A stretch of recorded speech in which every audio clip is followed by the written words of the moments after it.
disponibilizar para vocês dessa forma 28 horas, mas vocês podem por vocês mesmos pegar, tá? Então eu vou colocar aqui no quadro o número das normas e vocês procurem lá que vocês vão achar.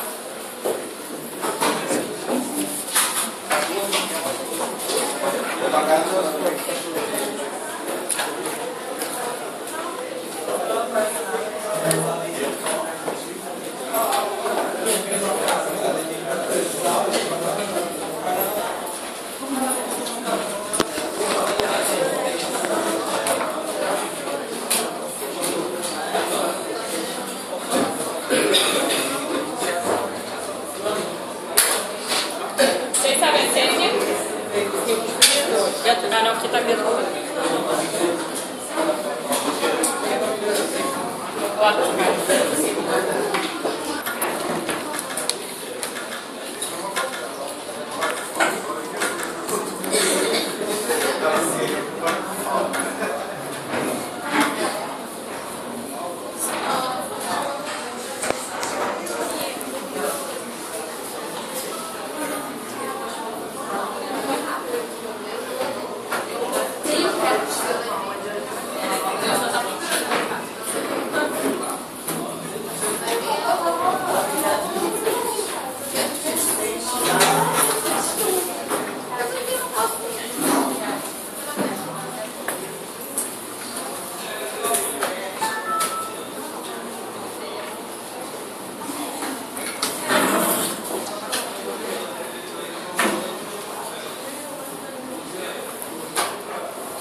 Ok?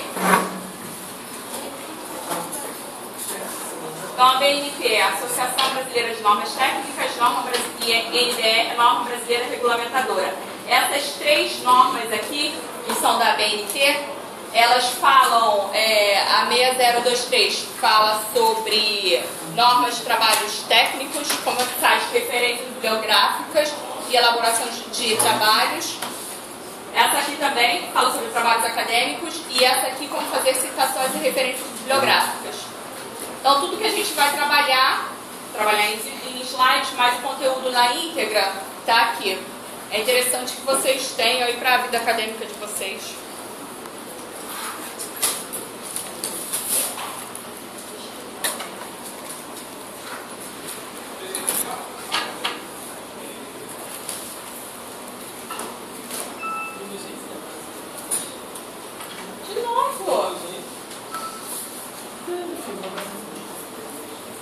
Alguém já estava aqui? Estava assim já?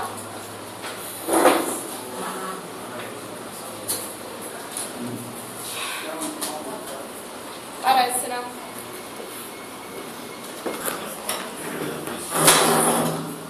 Como atividade supervisionada, que vale 40% da AB2, nós vamos fazer a leitura desse livro aqui. Vou passar a referência para vocês. Chama-se Política para Não Ser Idiota. Embora você deve ter começado a ler, ou nem... Não chegou a fazer? Boa noite. Eu trabalhei com ele, fez o da também. Lembra? Assistiu? Talvez o colega de vocês se também. Embora o tema, tá, escrito política, ele não fala sobre partidos políticos exatamente, mas ele fala sobre o pensamento político, sobre como que foram feitas as evoluções, os caminhos até a gente conseguir chegar na democracia. Então é uma obra assim, importante para a formação acadêmica de vocês e para acrescentar na formação literária. Então, o que nós vamos fazer com esse... Pode deixar que tudo que eu vou falar aqui sobre como vai ser realizada a atividade supervisionada passo a passo, vou colocar um documento lá no 28 horas, passo a passo, das etapas da nossa atividade supervisionada. Por hora, nós vamos fazer a apresentação desse livro, então vocês vão se dividir em grupos, vão ler, e depois a gente vai apresentar aqui alguns temas relacionados ao livro. E a outra parte, então isso é uma parte da atividade supervisionada, apresentar aqui algumas partes do livro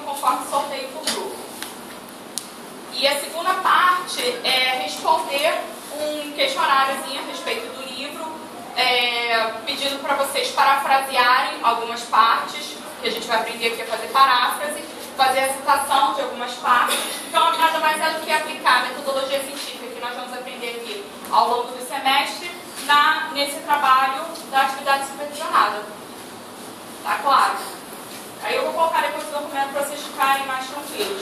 Grupo, acho que até no máximo 5 integrantes. Mais do que isso, acaba sempre não tendo acesso a todos os documentos e pegando uma pequena carona, né? Então, acho que 5. E individual também não é legal, porque como a gente vai fazer a apresentação de trabalho aqui, se ficar uma pessoa de cada vez vindo aqui, a gente vai ficar aqui até meia-noite. A gente não, né? Eu e o grupo restante, porque o restante o pessoal com certeza vai embora. Então, 3 a 4 integrantes. Desculpa, 4 a 5 integrantes. 4 a 5 integrantes, ok?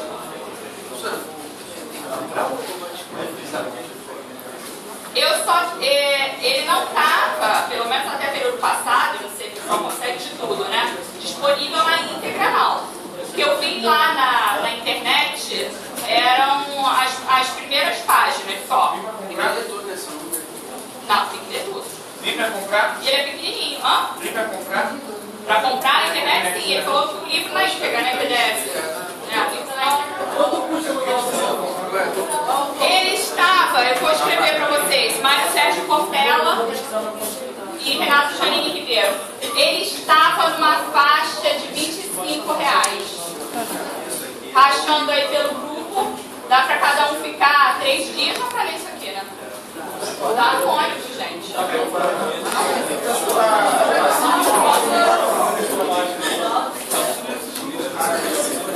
Editora, professora. 7 mares. Eu encontrei o meu na livraria Travessa. Gostei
Vocês vão gostar bastante dessa leitura, os alunos costumam gostar. Bem interessante. Ainda mais nesse período que a gente está passando de tanta transformação política, a gente entender como é que começou esse processo democrático é bem legal.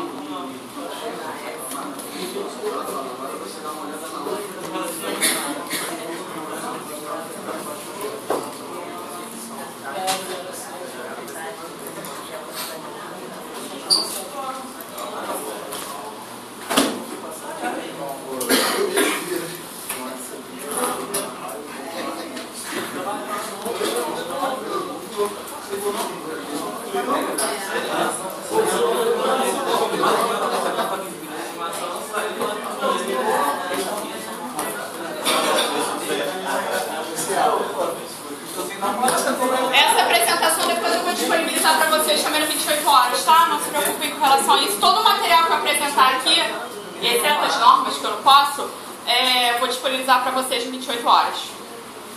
Não se preocupem muito com isso. Vocês viram o texto sobre breve histórico das ciências? Que está lá? Começaram pelo menos a fazer uma pequena leitura?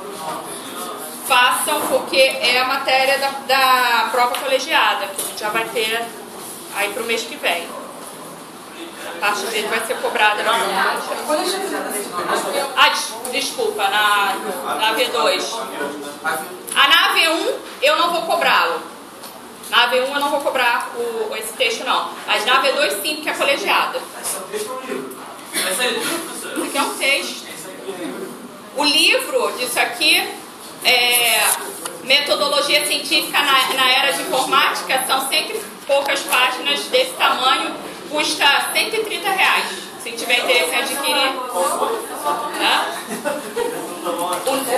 O livro de onde foi extraído esse texto chama-se Metodologia Científica na Era de Informática. Não precisa adquirir o livro, o texto está para vocês. É um capítulo do livro. Mas se tiver interesse. Mas então na AVE você não vai comprar? Ele, não. Eu queria discutir com vocês em sala de aula, mas aí precisa que todo mundo leia. Ou a gente abre um fórum lá no 28 Horas. Inclusive, algumas pessoas já estão até contribuindo com o fórum. O Alexandre postou lá o site que ele tinha falado para busca. Eu entrei no site, gostei. E alguém colocou um sobre programação, development. Quem foi? Rapaz. Então vamos lá, gente. Vamos falar um pouquinho sobre os tipos de conhecimento, que é o primeiro tópico da nossa ementa. E aí eu tinha falado um pouquinho com vocês semana passada. Tipos de conhecimento. Que tipos de conhecimento nós temos? Primeira coisa, o que seria conhecimento? Consiste então numa crença verdadeira e justificada, de acordo com Platão, lá no período antes de Cristo, 400 anos antes de Cristo. É a forma de buscar as realidades. A gente faz isso. Busca conhecimento. O tempo todo, certo? O tempo todo. A cada dia, a gente pode até parecer que não fizemos nenhum tipo de conhecimento, nenhum tipo de avanço, mas o ato de viver é uma busca constante de conhecimento. É um ato de experimentação. É o que nos dá o primeiro conhecimento, que é o conhecimento empírico. Lembra que nós falamos isso na aula passada? Então, essa forma de buscar as realidades vem do conhecimento não das coisas, mas do além das coisas. Essa busca racional é contemplativa. O que ele quer dizer com contemplativa? Que contempla. Então, se você está passando em determinado local, tropeça numa pedra e cai, quando você vai passar naquele local novamente, você vai, primeira coisa, vai lembrar dessa pedra. Então, experimentação. Você pode fazer através da experimentação, que é a melhor forma de aprender, ou através da observação.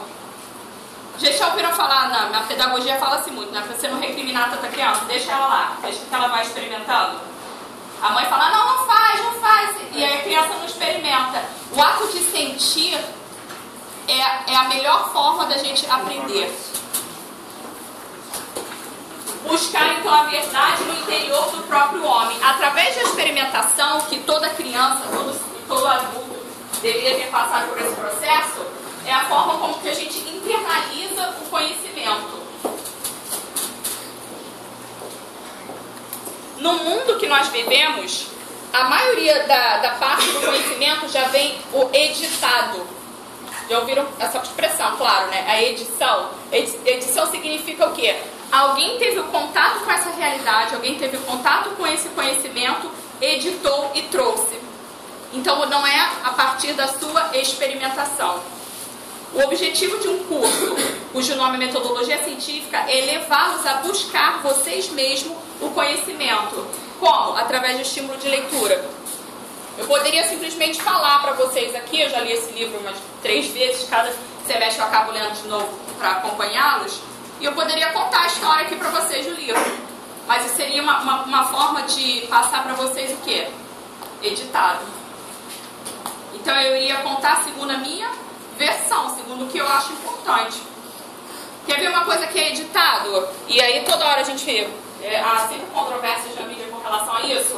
Número de manifestantes numa manifestação. Aí você vai falar, a segunda fonte, por exemplo, hoje teve dos professores, certo? Lá na Zona Sul. Aí, segundo a Globo estava falando que tinham 5.000 manifestantes. Folha de São Paulo, 15.000. Sindicatos de professores, 20.000. Editado. Quem sabe quantos estavam? Quem tem a melhor noção é quem estava lá vendo, quem estava sentindo, quem estava experimentando. Não é? Ou a polícia. A visão aérea quadrada de cálculo as pessoas têm. Pois é, mas aí quando eles fornecem essa informação, parece que há um desvio aí de acordo com os interesses, né? Tem alguma coisa, algo estranho no Reino da Dinamarca.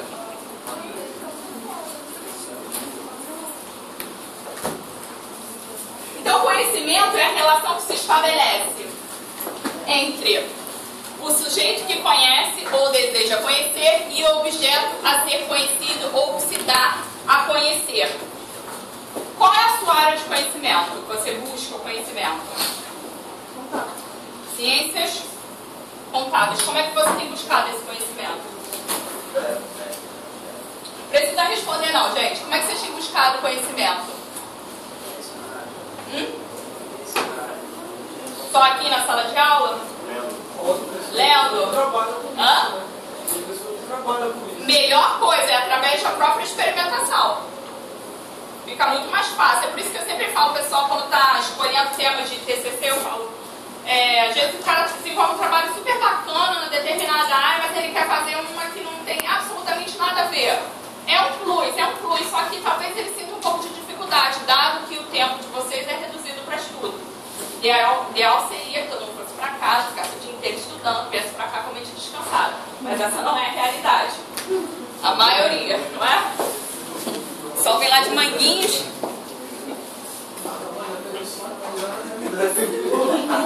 Segundo Cortella, tá? É o nosso autor aqui que a gente vai ler. O conhecimento é a relação na qual intervém o sujeito e o objeto, não estando a verdade nem no sujeito, nem no objeto, mas precisamente na interação entre eles. O que é isso? Na interação entre o sujeito e o objeto, que coisa louca é essa aí, professora? O que seria isso, uma interação entre os dois? É porque, apesar de você poder observar o mesmo objeto, a descrição, o seu julgamento, o seu entendimento sobre esse objeto é um. Quer ver uma coisa? Estou falando para vocês que o livro é ótimo, não estou? Falando que o livro é super bacana. Vocês estão confiando em mim? Não. Vocês não estão confiando em mim? Não estão. Alguns de vocês vão de fato achar o livro muito interessante, mas vai ser unânime? Não. A partir desse momento que eu falei para vocês do título, já não foi unânime. Alguns acharam super interessante a ideia de ler o livro com esse tema. Outros acharam, caramba, que saco. Eu detesto política e um livro desse tamanho para eu ler. Então, o conhecimento adquirido, ele depende não só desse objeto, mas da pessoa que está adquirindo. E essa relação entre os dois vai fazer com que haja um conhecimento individualizado. Porque a minha percepção sobre um determinado tema vai depender da minha realidade, vai depender da minha história de vida. Cada um aqui está tendo a percepção de uma forma. É engraçado que quando a gente está aqui na frente, é visível. Você olha para o rosto das pessoas, você observa isso. Cada um está assimilando de uma forma, está sentindo de uma forma. Isso é intrínseco ao ser humano. E por que a gente deve conhecer? Por que conhecer, pessoal? Com conhecimento não existe aprendizado. Não existe aprendizado. E é importante aprender? Claro. Mais adaptado é a teoria do que? Da seleção natural, né? E daquele menino que falou que era o chato da turma? Eu olho, vocês mudam de lugar pra mim. É pra poder dificultar, né? Pode facilitar toda a vida. Pois estou ficando chateada. É que eu tenho memória fotográfica. Ó, esse trio aqui e o de trás estão tudo no mesmo lugar. E ele tá no mesmo lugar. Aí você. O Cláudio ainda não é uma senhora, você vai conhecer ele. Ele vai mudar pra ele. Tô até feliz agora. Então o ser humano conhece basicamente, ele conhece basicamente movido por necessidades intrínsecas, sobrevivência e evolução. É aquilo que o Einstein está falando.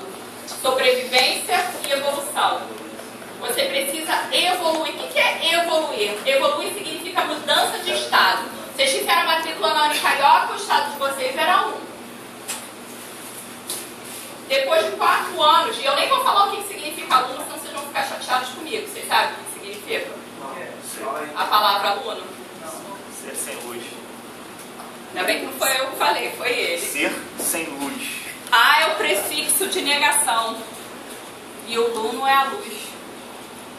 Mas eu sou aluna também, tá, gente? Ele sabe. Então, tô no mesmo barco.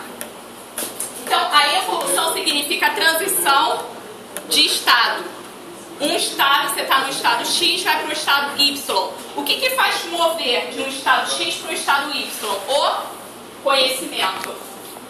A evolução é tratada pelas várias ciências com essa definição. Mudança de estado. Até a medicina usa um termo muito estranho, que eu acho que aí, nesse quesito, ninguém quer evoluir para óbito. Aí eu não acho que é exatamente uma evolução, né? Mas, na verdade, ele está dizendo o quê? Mudança de estado. E como que a gente vai conhecer? Através da experimentação, através da observação, através da leitura. Como que a gente deve buscar esse conhecimento? Com afinco. O tempo todo. Pesquisa, senso crítico. Você tem senso crítico pelo aquilo que você lê? Tem que ter, né? O tempo todo. Aliás, agora tem... Eu recebi um link falando assim, descubra aqui, o seu nome tá sujo, do Serasa, não sei o que, PPP, de graça. Aqueles links assim que você nem abre. Tem um site que é Verdades e Mitos da Internet, vocês já viram?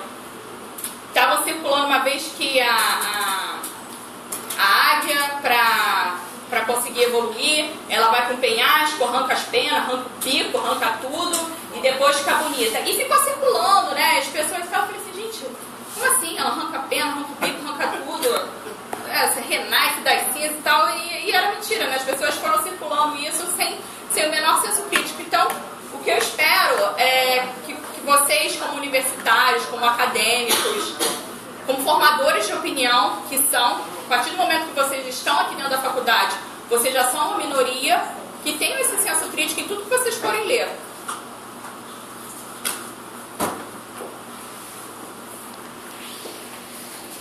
Conhecimento científico e outros tipos de conhecimento. Então a gente tem alguns tipos de conhecimento, deixa eu passar um pouquinho, que é o conhecimento popular, o religioso, o filosófico e o científico. Eu vou meter esses 4 conhecimentos aqui, que são os principais tipos de conhecimento.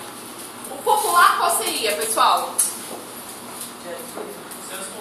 É o senso comum, é o empírico. Qual a diferença, por exemplo, de um conhecimento de uma parteira? Já ouviram falar nas doulas? Doula. Você tem que ouvir, tá? Na escola de saúde tem que ter ouvido, foi quase nada. A doula nada mais é do que uma profissional que acompanha a mulher na hora do parto, principalmente quando o parto é normal. Então é uma mulher que dá força para outra mulher, que interage, que conversa, e a mulher que se sente mais segura assim, com a doula do que com o próprio marido. A doula acompanhou a mulher durante toda essa gestação, ensinou ela a fazer a respiração e tal. Então ela tem um tipo de conhecimento. Não tem? Essa doula fez 200 milhões de partos a vida inteira. Tem um conhecimento. E aí o Conselho Regional de Medicina, ele proibiu a assistência das doulas ao parto. O que vocês acham disso? Ela falou assim, ó, você não tem nenhum tipo de conhecimento. Hã? Mas não tem que ficar ajudando. O marido também não tem que ficar ajudando. E ela tem conhecimento. O marido dá desmaio para acabar com a questão é que alguns hospitais não aceitam, mas só que tem outros hospitais que a pessoa se responsabiliza por essa pessoa estar no parto. Mas por que não aceita? Por que não aceita? Que cultura é essa? Que mentalidade é essa, né? Que a gente não aceita? Aqui pro CRM, essa acompanhante, ela não tem uma exatamente. Um estudo. Exatamente isso. É porque pelo CRM, que é o detentor de que tipo de conhecimento aqui? O científico, que é o tal do saber soberano. essa mulher que tem esse saber dito popular, ela não poderia ter também esse conhecimento científico. Isso, pessoal, nem sempre é verdade, isso pode ser uma falácia. Essa mulher, de tanto fazer, ela faz muito melhor, talvez até, do que um médico recém-formado. Isso é óbvio. Não é? Isso é óbvio. Quantas pessoas, se eu falar para levantar a mão aqui, a maioria de vocês, quantas pessoas não conhecem alguém que não tem estudos e que executa uma determinada tarefa com perfeição? Eu tenho um exemplo, o pai de um amigo lá do trabalho, ele é pedreiro desde 1500. Então, o que acontece? Ele tem um dono de empreiteiro, o cara é engenheiro, então, mas ele fala, cara, troca o seu Zé por 10 engenheiros, porque enquanto ele está na obra, essa molecada aí, eles trouxeram. Pois é. Então é uma soberba da academia, dos acadêmicos, né, dos titulados, dos doutores, dos pós-doutores e tal, achar que existe uma hierarquia entre eles e não entender que existe uma multiplicidade de saberes. Por isso que eu venho mostrar isso para vocês, porque existem múltiplas formas de saber que são aplicadas cada um ao seu tempo, dependendo da sua necessidade.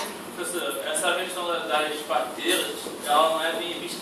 Por exemplo, vamos supor que a senhora está grávida e vai ter um filho e seu filho, sei lá, está atravessado. A parteira, até que ela não comprove que ela consiga um dia, sei lá, tirar essa criança viva, ela não vai conseguir. Só que um médico, por exemplo, recém-formado, ele tem todo um método para poder salvar essa criança. Essa parteira, ela vai ter que matar 20 crianças, por exemplo, para salvar uma. Até ela atender. Pela experiência, entendeu? A questão... na verdade, elas conseguem sentir antes para ver se está atravessado ou não, mas também não é assim, igual, tem aqui no meio da sala de aula, não, elas têm um ambiente preparado, então, dentro de uma circunstância, de um ambiente onde está controlado, porque controle ninguém mesmo, poderia ser utilizado. Se a mulher tem se a mulher tem esse conforto, por que não? Simplesmente porque elas não têm o saber, eu não acho que seja justificativa plausível.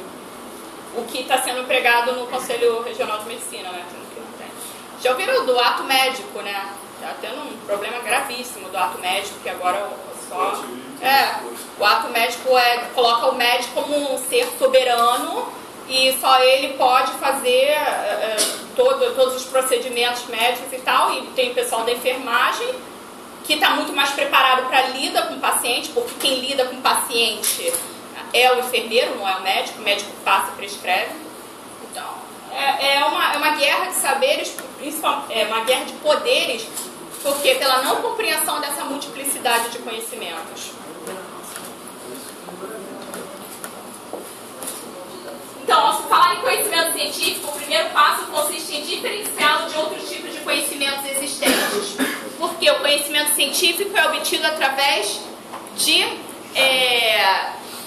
cadências de testes que comprovem uma determinada hipótese.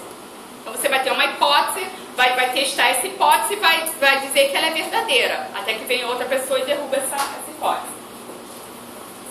E aí, a gente tem o exemplo do parto. Tem o parto da parteira, tem o parto realizado pelo médico. Um com saber empírico, o outro com esse saber científico.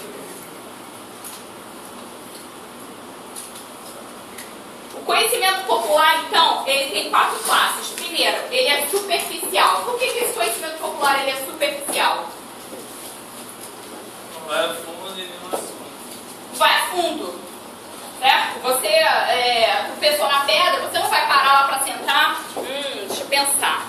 Por que esta pedra foi colocada? No meio do caminho eu vi uma pedra. Você vai falar um palavrão, não vai ficar sentado lá para fazer uma pesquisa científica do porquê. Ou você estava carregando alguma coisa, caiu tudo no chão, fazer uma pesquisa científica e tal, por que a sacola do supermercado rasgou e não vai. Então ele é um saber superficial, ele conforma-se com a aparência, com aquilo que se pode comprovar, simplesmente estando junto das coisas. Você estava lá e viu, superficial. Sensitivo no sentido de... Não é sensitivo de médium, não. Sensitivo no sentido de sentir, de experimentar. Referente às vivências, estados de ânimo e emoções da vida diária. Então, se ele é referente às emoções da vida diária, significa que ele está sujeito à sua emoção. Significa que se nessa mesma pedra você tropeçar, você está feliz, contente, mulheres, acordamos bem, né? Cabelo acordou legal, tá tudo lá no lugar, né? Você não está nem colheira, você vai tropeçar, vai ter aquela emoção de uma forma. Agora, se você já brigou com o namorado, já acordou, cabelo revoltou, então você vai ter a outra forma. Então, esse saber aqui, esse conhecimento, essa experiência, ela é totalmente dependente das suas emoções. Agora, pergunto a vocês, é só esse tipo de conhecimento que é dependente da emoção? Religioso principalmente, né? Ok. Esse aqui, religioso principalmente. E pais, meus senhores, até mesmo científico, às vezes ele pode ser enviesado. Enviesado, quando eu falo enviesado, ele pode ser, pode produzir resultados longe da realidade por conta dos sentimentos. Por quê? Verificou-se que em questionários que as pessoas respondem sobre qualidade de vida, as pessoas que estavam mais felizes era relacionado ao tempo, à temperatura. Ou seja, as pessoas de países mais frios, elas são mais tristes. E aí, quando elas estavam mais tristes, elas respondiam o questionário de uma forma. Quando elas estavam mais felizes, elas respondiam o questionário de outra forma. Isso era subjetivo às suas emoções. Era um questionário científico, mas era sujeito às emoções da pessoa. Pois é. Então a gente vê que até o científico pode ser enviesado. Subjetivo é o próprio sujeito que organiza suas experiências e seus conhecimentos. E assistemático. A sistematização consiste em colocar o quê? Sistematização. Quer sistematizar alguma coisa. Colocar ordem. Colocar ordem no sistema. Você aprende através do método do empirismo de uma forma organizada. Hoje eu vou aprender, vou esquecer minha chave dentro do carro e vou trancar tudo lá dentro. Então não é dessa. Vou aprender hoje isso. Eu já fiz. Hoje eu vou aprender dessa. Não, ele simplesmente acontece de uma forma que aleatória. E o conhecimento científico é sistematizado? Sim, você tem que ter um planejamento. Vocês não têm o planejamento do TCC de vocês? Então, todo mundo tem o planejamento do TCC, certo? Por isso o conhecimento científico ele é sistematizado. Fala, que você está franzindo aí. Está com vontade de falar já? Não, estou só pensando. Está só pensando, por enquanto, está formulando. Pois é, daqui a pouco eu solto uma palavra. É o primeiro ato do processo científico, é a reflexão. Tá, bom, a gente já chamou para falar, mas você está falando aí que questão de conhecimento científico e tal, né? Foi questão emotiva e tal. Mas veja bem, toda ciência nasce de uma emoção. Nasce do quê? Toda ciência nasce de uma emoção. Emoção? Toda ciência. O que você chama de emoção? Curiosidade é uma emoção. Ah, você chama uma curiosidade de emoção? Então, eu queria só definir. Tá, não estou criticando não, só estou querendo entender. Curiosidade é uma emoção. Se o cara não tem curiosidade para ficar batendo, você sabe muito bem o que é, né? E ficar olhando para a praga da pedra, entendeu? Ele não conseguiria parar, observar e ver que a pedra, na verdade, é uma rocha sedimentada, de tantos calcários, tanto disso, tanto daquilo. Então, na verdade, isso daí existe uma curiosidade em volta disso. Aí a gente entra aí de novo, você falou que é a questão da parte da emoção. Tá? Aí você falou de uma parte que condiz com a verdade. Vamos parar para pensar primeiro emoção e verdade. O que é verdade e o que não é verdade? A verdade é de fato.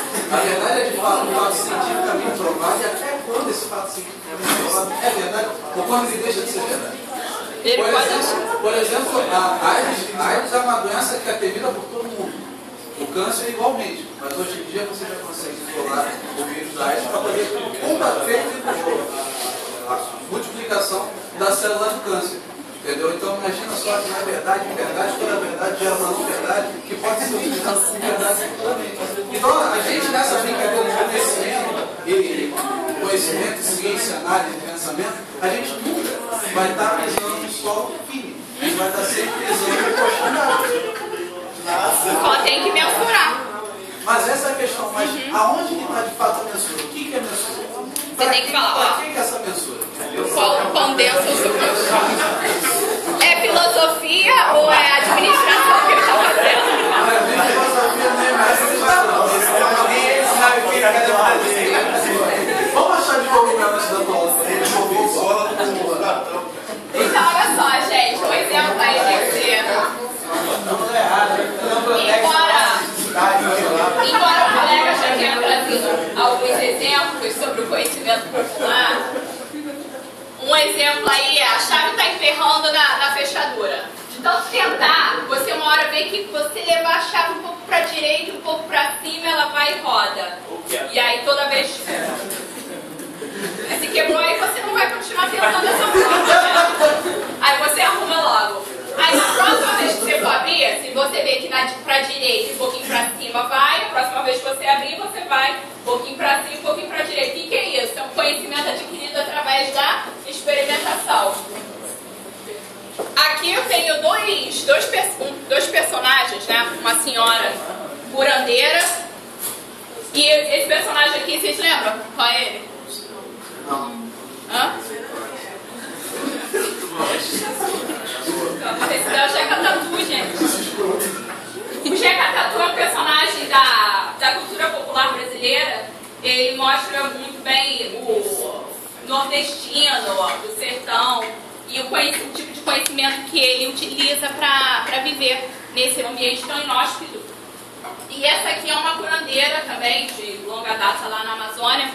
E aí ela sabe também, através de conhecimento empírico, para que serve cada uma daquelas folhinhas lá.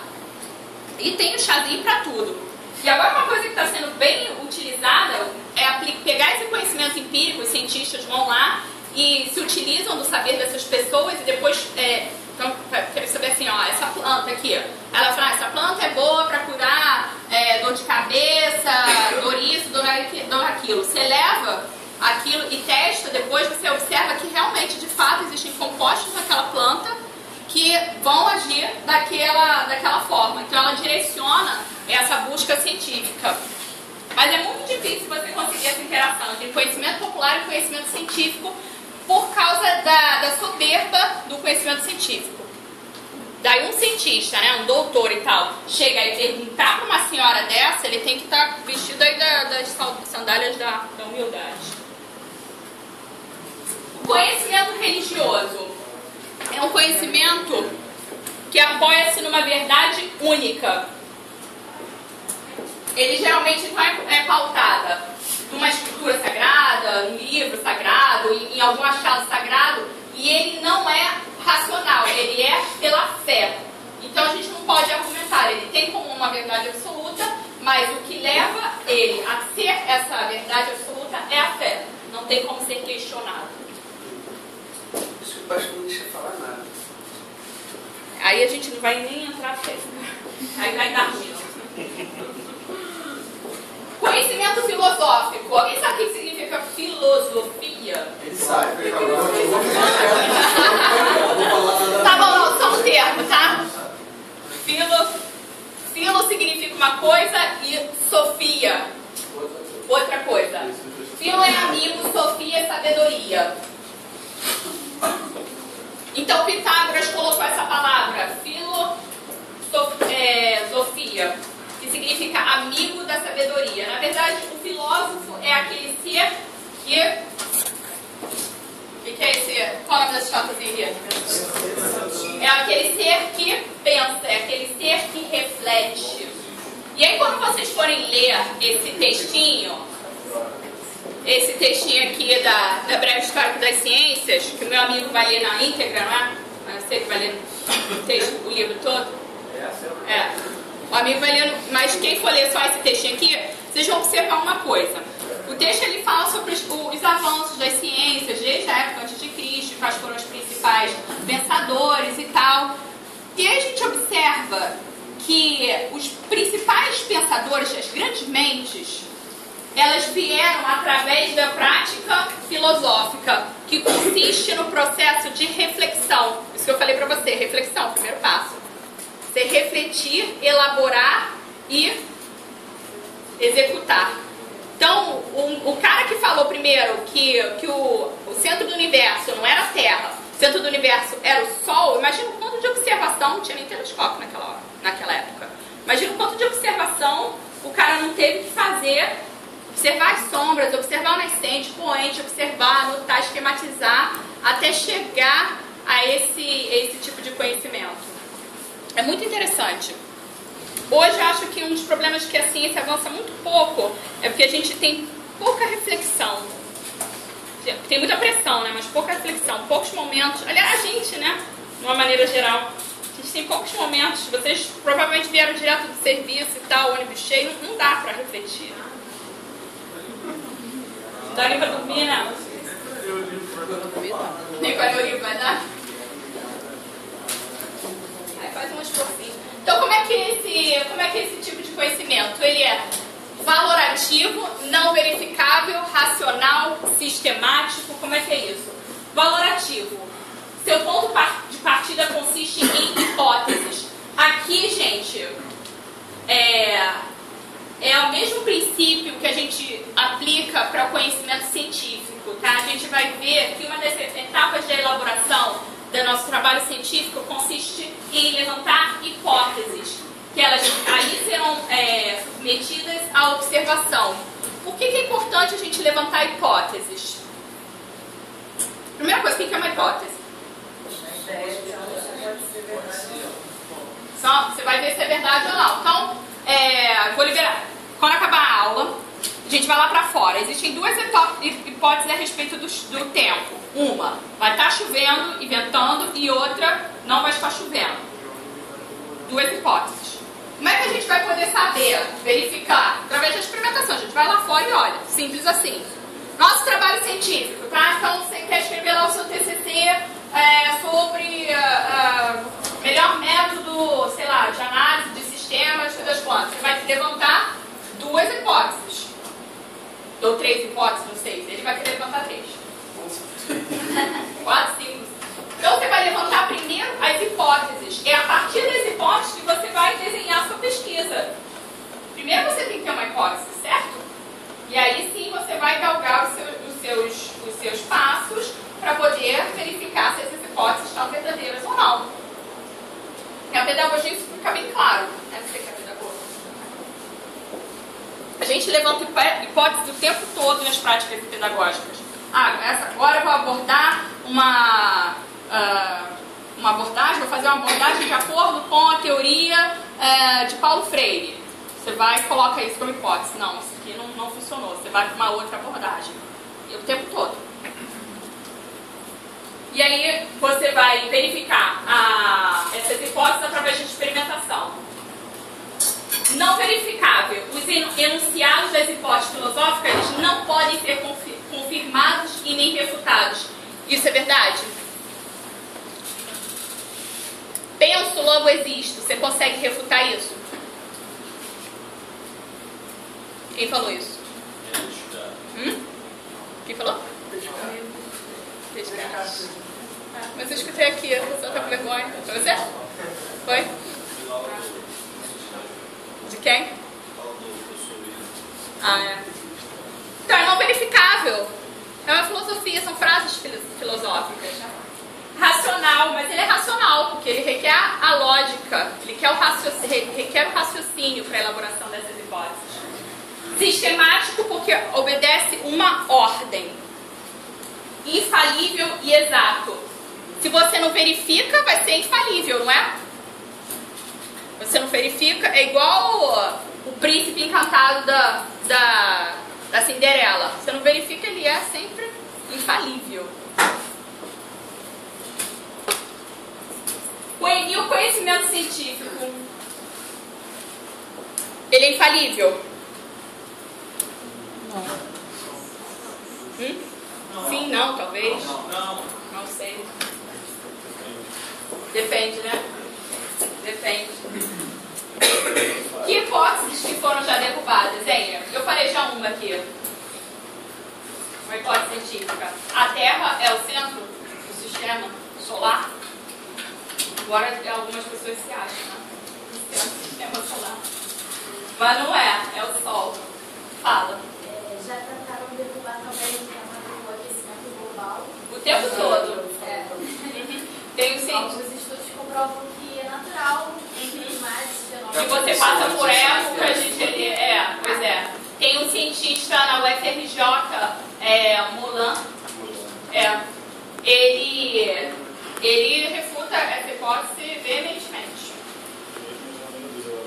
Mais uma meia dúzia da USP, da Unicamp, e aí tem um problema com o pessoal também o Paulo Artacho, de São Paulo.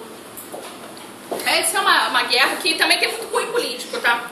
Isso aí tem muito cunho político. O fato é que, de fato, que tá aquecendo, tá. E que a gente está acelerando esse processo também, bastante. Todos os dias, né? Então ele é real, lida com ocorrências, fatos, isto é, toda forma de existência que se manifesta de algum modo.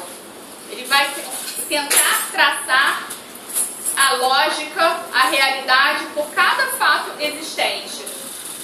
Verificável, ao contrário do filosófico, o conhecimento científico é verificável. Por isso que eu falei para vocês, vamos levantar hipóteses e vamos verificar essas hipóteses. Esse é o objetivo de cada um ao redigir o seu projeto de monografia, né? Mas ele é falível.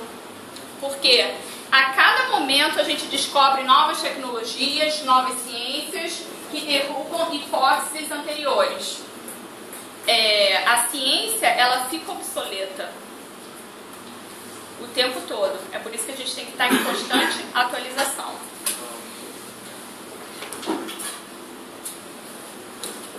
E aí sempre no final eu coloco as referências bibliográficas para vocês saberem de onde é que eu tirei isso aí. E a gente observa que tem o livro que eu falei para vocês, tá? Eu queria fazer o seguinte na próxima aula com vocês. Primeiro, vocês têm, com relação ao tipo de conhecimento científico, eu queria dar essa matéria rapidinho mesmo para vocês saberem que existem vários tipos de conhecimento. O que é importante saber da aula de hoje? Existem vários tipos de conhecimento científico. Quais foram os que a gente utilizou, que a gente viu hoje? Popular, religioso, filosófico e científico. Vamos lá. Empírico, depois. Empírico é popular. Religioso, filosófico e científico. Um anula o outro? Nós temos um pouco de cada um deles. E cada um deles tem as suas facetas. Um é superior ao outro. Um é aplicável em uma determinada ocasião e o outro não. Certo? Então, na próxima aula, eu gostaria de fazer com vocês. Espera aí, antes de vocês se agitarem para poder ir embora. Hã? Tem que... Vou de novo esquecer de passar antes, né? Da apresentação pelo nome.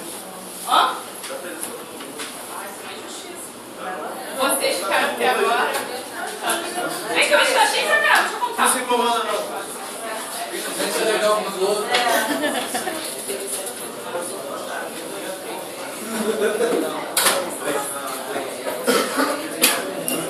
Não, faltaram 15 pessoas. Só tem 15 minutos.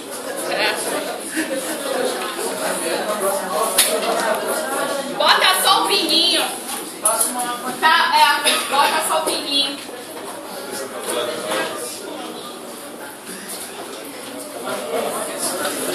A próxima aula eu queria levar vocês para a biblioteca. Pra gente fazer referências bibliográficas. A letra E tá ali? Letra E. Vou colocar. Todo o material que tiver vai ficar lá. Tem que esperar dar a volta todinha.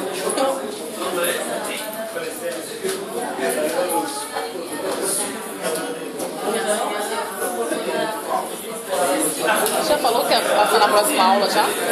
Então, a próxima aula, deixa eu só falar pra vocês.